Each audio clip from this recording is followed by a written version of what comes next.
Pada waktu itu, datang segerombolan militer Belanda untuk mencari persembunyian para tokoh pejuang kemerdekaan Indonesia.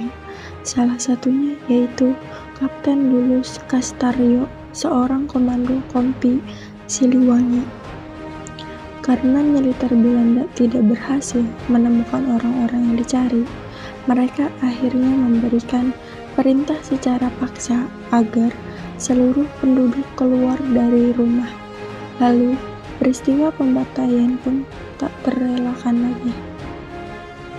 Militer Belanda membunuh para lelaki yang ada di Rawagede, termasuk diantaranya yang masih beranjak remaja.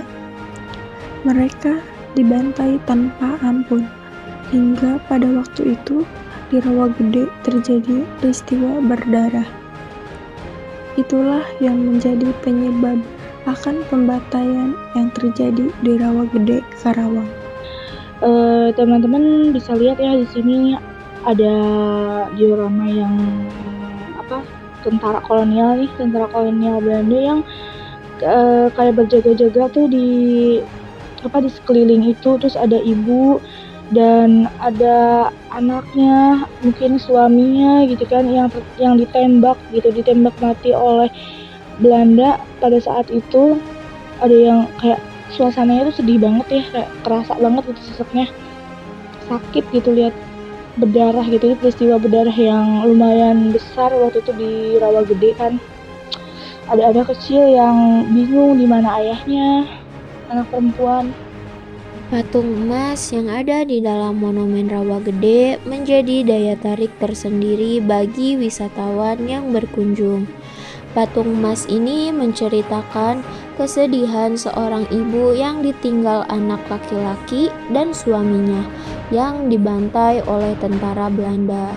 Di belakang patung emas ini tertulis puisi Chairul Anwar yang berjudul Karawang Bekasi.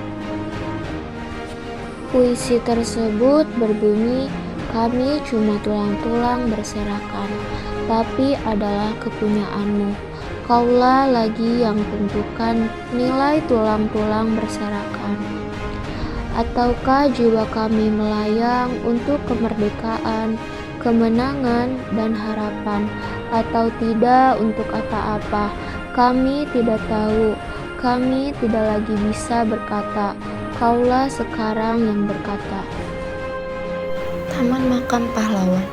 Di belakang Monumen Rawagede terdapat makam pahlawan yang diberi nama Sampurna Raga.